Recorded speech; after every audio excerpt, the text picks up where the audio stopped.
सभी देशवासियों को सादर नमस्ते। मैं भवानी प्रसाद शर्मा, सामाजिक कार्यकर्ता। प्रिय देशवासियों, आज का जो हमारा विषय है वह है सुबह उठने के लाभ। जैसा कि आप लोगों को मैं इस वीडियो के माध्यम से बताने का प्रयास कर रहा हूं कि हम सभी देशवासियों के जीवन में जो हमारी प्रमुख दिनचर्या होती है उसका बहुत बड़ा महत्व होता है। अगर हम सुबह 4 बजे उठ जाएं तो पहली बात तो ये है कि हम सारे काम अपने समय से कर पाएंगे, और दूसरी सबसे महत्वपूर्ण बात ये है कि हमारा शरीर स्वस्थ रहेगा।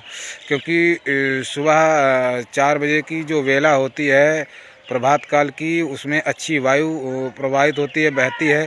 और साथ ही साथ अगर आप सुबह उठने के बाद अपनी दैनिक नित्य क्रियाओं से निवृत्त होकर अगर सुबह आप योग करते हैं तो बहुत अच्छी बात है, क्योंकि योग के द्वारा हम अपने शरीर को एक ऊर्जा प्रदान करते हैं। उदाहरण के लिए मैं बताने का प्रयास कर रहा हूं कि मान लीजिए डाउन बैटरी को चार्ज करना।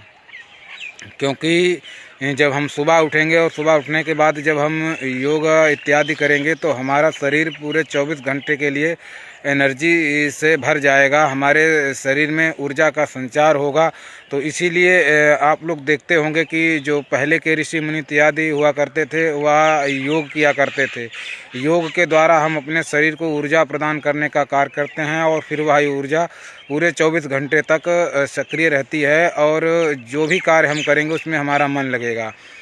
इसके साथ ही साथ जब हम सुबह उठेंगे तो बहुत से अपने जो हमारे नित्य कार्य हैं उनको समय से कर पाएंगे, और जब उनको समय से कर पाएंगे तो हमारी दिनचर्या व्यवस्थित होगी।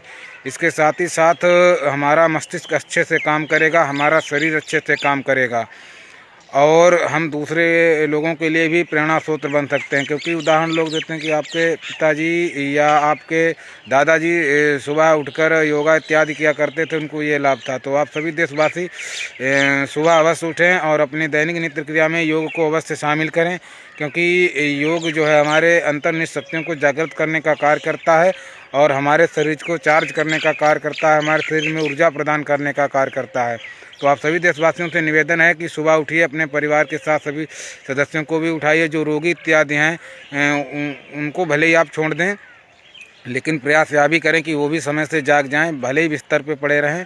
और आप उठकर जो अपनी दैनिक नित्य क्रिया शौच इत्यादि से निवृत्त होकर फ्रेश होकर आप योगा इत्यादि कम से कम 1 घंटे अवश्य करें, और अपने शरीर को ऊर्जा प्रदान करें। आपके घर में अगर बालक बालिकाएं उनको भी योगा करने के लिए प्रेरित करें। आपके इष्ट मित्र इत्यादि हैं उनको एक कमेटी बनाकर गठित करके आप एक स्थान चुनिए, वहाँ नित्य योगा कराइए, जिससे लोगों को इसका लाभ हो और इसके योग के महत्व को समझा जा सके। आज योग विश्व के लगभग सभी देशों में किया जाता है और लोग उसका लाभ उठा रहे हैं। तो आप सभी देशवासियों ने हमारे इस वीडियो को देखा, इसलिए मैं भवानी प्रसाद शर्मा आप सभी देशवासियों का अपने हृदय से कोटि कोटि आभार व्यक्त करता हूं। साथ ही आप लोगों से हमारा निवेदन है कि हमारे इस वीडियो को अधिक से अधिक शेयर करना, ताकि हमारा यह संदेश हर भारतवासी के पास पहुंचे और वह भी सुबह उठे और अपनी दैनिक नित्य क्रिया में योग को शामिल करें। आप सभी देशवासियों को सादर नमस्ते।